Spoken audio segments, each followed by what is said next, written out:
بڑی منتوں مرادوں کے بعد اللہ تعالیٰ نے ہمارے گھر بیٹا دیا تھا۔ شادی کے بعد 7 سال تک میں اللہ کی طرف سے رحمت کو ترستی رہی، جس کو اولاد کہا جاتا ہے۔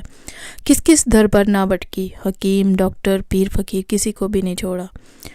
ہر طرف سے مایوس ہو کر آخر یاد اللہ کو اپنا شعار بنایا۔ 5 وقت نماز پڑھتی تھی اور دعا مانگا کرتی تھی، خدا کی ذات سے مایوسی کفر ہے، جب تک سانس ہے تب تک آس ہے۔ میں بھی دعا مانگتی ہی رہی، ہر سجدے میں آنکھ سے آنسو ضرور ٹپک جاتے تھے۔ جو دعا دل سے نکلتی ہے اثر رکھتی ہے، اور جو کہتے ہیں کہ اللہ کے گھر دیر ہے اندیر نہیں، تو یہ بھی میرے مولا نے سچ کر دکھایا۔ یوں کہ شادی کے 8ویں سال اچانک ایک روز چکر آیا اور ایسی طبیعت متلائی کہ باورچی خانے کے دروازے کے بیچ میں گر کر بے ہوش ہو گئی۔ شکر ہے میرے میاں اس وقت گھر پر موجود تھے۔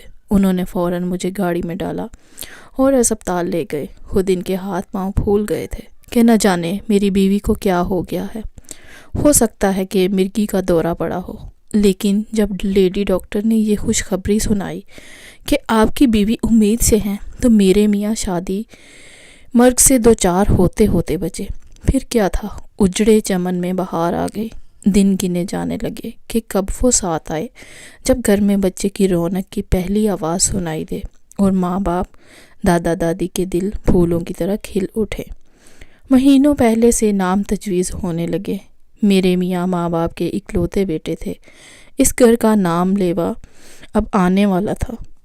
ہم تو یہ بھی نہ سوچتے تھے کہ لڑکا ہی ہو، لڑکی بھی سر آنکھوں پر، کہ اولاد لڑکا ہو یا لڑکی اللہ کی نعمت ہوتی ہے۔ کوئی تو ہو جو ماں کے دل کی ٹھنڈک اور باپ کی آنکھوں کا نور بنے۔ جب کاشف پیدا ہوا، جانو ہمارے گھر میں چاند اتر آیا۔ گل گوتھنا، گورا گلابی مکھڑا ایسا پیارا لگتا کہ یہاں اس مٹھاس اور ممتا کی لذت کو الفاظ میں بیان کرنے سے قاصر ہوں۔ جیسے چاند میں گہن ہوتا ہے یا پھول کو مٹی لگ جاتی ہے، ایسے ہی میرے چاند کو بھی کسی روگ نے جکڑ لیا۔ جب اس کی عمر 2 سال ہونے کو آئی تو اس کو وقتاً فوقتاً دورے پڑنے لگے۔ کسی نے کہا آسیب ہے، کوئی کہتا جن کا سایہ ہے، کسی نے مرگی بتائی۔ غرض جتنے منہ اتنی باتیں۔ ہم تو علاج کروا کر تھک گئے، کسی دوا نے اثر نہ کیا۔ جھاڑ پھونک والے وید سبھی آزما لیے، مگر بچے کو ٹھیک نہ ہونا تھا اور نہ وہ ٹھیک ہوا۔ اب تو میں خدا سے فریاد کرتی تھی کہ الہی تو نے دعا سنی بھی تو کیسی ادھوری، بیٹا دیا تو روگی۔ جب کاشف کو دورہ پڑتا، اچانک اس کا سارا بدن اکڑ جاتا اور آنکھیں چڑھ جاتی۔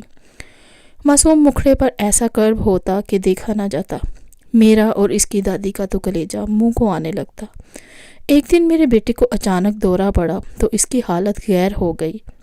اس روز میرا جی ایسا کٹا کہ بلک بلک روئی اور دعا کی، خدایا تو کاشف کو تندرست کر دے، یا اس کے بدلے میں ہم میں سے کسی کو اٹھا لے، مگر اس کو اچھا کر دے۔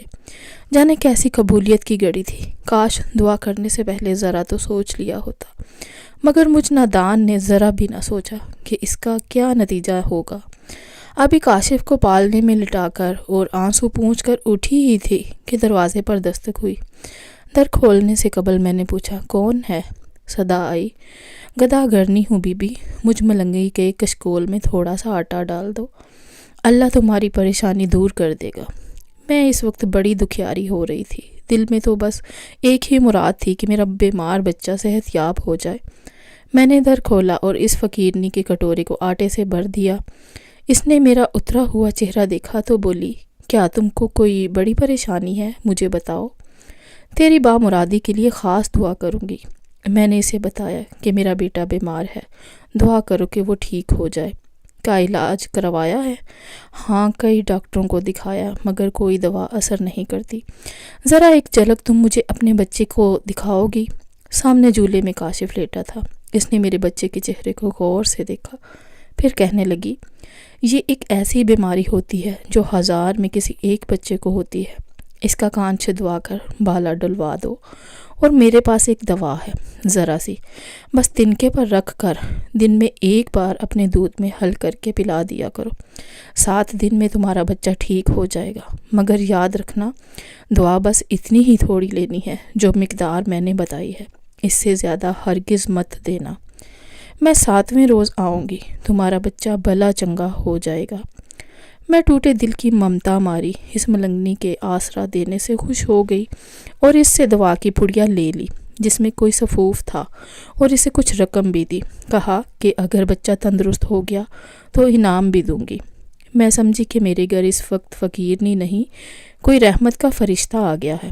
بس پھر کیا تھا، جاتے ہوئے گداگرنی کو کھانا بھی دے دیا کہ گھر جا کر کھا لینا. کاشف کو جب دورہ پڑتا وہ نڈال ہو جاتا تھا. دورے کے بعد وہ غنودگی میں چلا جاتا اور کئی گھنٹے تک سوتا رہتا. دورے سے اس قدر لاغر ہو جاتا جیسے کسی نے اس کے بدن کی ساری قوت چھین لی ہو. میں نے ملنگی کی دی ہوئی پڑیا دراز میں رکھ دی کہ جب بچہ جاگ جائے گا تو دوا دے دوں گی. مگر کاشف کے اٹھنے سے پہلے ہی میرے میاں آ گئے اور پیار کرنے کو بیٹے کے پالنے کی طرف پڑے. میں نے منع کر دیا کہ اسے ابھی نہ جگائے، دورہ پڑنے سے نڈال ہو گیا ہے، نیند پوری کرنے دے.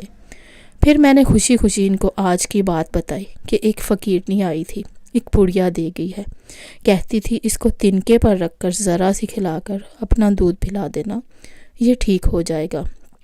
وہ بولے تم نے دوا کھلا تو نہیں دی؟ نہیں ابھی نہیں کھلائی. وہ کہنے لگے ایسی جعلی ملنگنیاں بہت پھرتی ہیں، تم عورتوں کو بے وقوف بنانے کو. ادھر لاؤ وہ پڑیا میں دیکھوں تو. میں نے ان کو پڑی دراز سے نکال کر دے دی. انہوں نے اسے کھول کر دیکھا تو ہنسنے لگے اور بولے یہ تو راکھ ہے چولہے کی. یہ ملنگیاں فقیرنیاں فراڈ ہوتی ہیں، تم جیسی سادہ عورتوں کو بے وقوف بناتی ہیں. ٹھگ کر لے گئی ہے وہ تم سے موٹی رقم.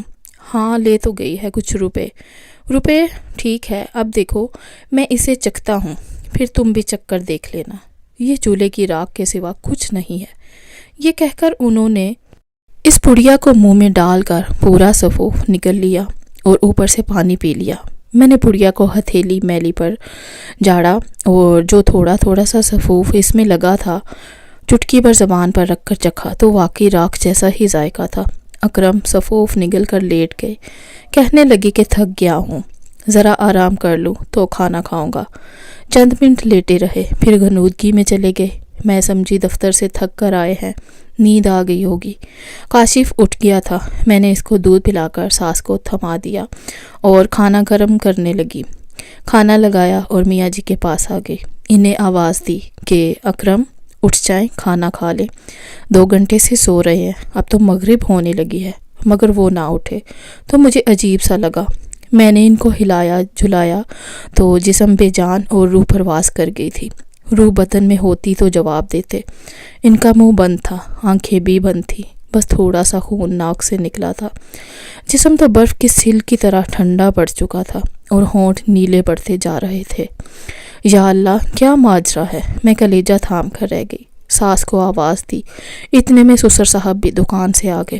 انہوں نے بیٹے کی نبض دیکھی، آنکھوں کے پپوٹے پلٹ کر دیکھے اور بولے انا للہ و انا الیہ راجعون. سسر کی زبانی یہ کلمات سن کر میں نے بین شروع کر دیے اور کلائیوں کی چوڑیاں ان کے پلنگ کی پٹی سے توڑ ڈالی، اپنی کلائیاں خون کر ڈالی. آہو بکا سن کر میرے دیور بھی دوڑے آئے. ساس نے اپنے لختے جگر کو بے جان پڑا دیکھا تو دل تھام کر بے ہوش ہو گئی. وہ فقیرنی نہ تھی، شاید اجل کا فرشتہ تھی جو گداگرنی کے روپ میں آئی تھی. وہ موت کو پڑیا میں باندھ کر لے آئی تھی اور میرا سہاگ لوٹ کر لے گئی. وقت کو گزرنے سے کون روک سکتا ہے؟ دن مہینوں اور مہینے سالوں میں بدلتے گئے. میں نے بیوگی کی چادر اوڑھ کر عمر کاٹ دی. آج کاشف ماشاءاللہ جوان ہے اور 2 بچوں کا باپ ہے، ہو بہو اپنے باپ کی شکل پر ہے. میں تو اس کی صورت دیکھ کر جیتی ہوں. کتنے طویل برس بیت گئے مگر میں آج بھی یہ واقعہ بھول نہیں پائی. کبھی نہیں بھول سکتی کہ میں نے کیوں ایسی دعا مانگی تھی کہ اے خدا ہم میں سے کسی کو بھی بے شک اٹھا لے مگر کاشف کو ٹھیک کر دے. باپ کو بیٹے سے پیار تھا. اجل نے قربانی کے لیے انہیں ہی منتخب کر لیا. وہ بیٹے پر قربان ہو گئے. کہتے ہیں کہ موت کا کوئی بدلہ نہیں بن سکتا مگر وہ تو بیٹے کی زندگی کا بدلہ بن کر چلے گئے. حیرت کی بات یہ ہے کہ جس دن میرے میاں فوت ہوئے اس دن کے بعد سے بھی پھر کاشف کو دورہ نہیں پڑا. مزید اچھی ویڈیوز دیکھنے کے لیے پلیز میرے چینل کو سبسکرائب کیجیے، لائک کیجیے اور زیادہ سے زیادہ شیئر کیجیے. شکریہ.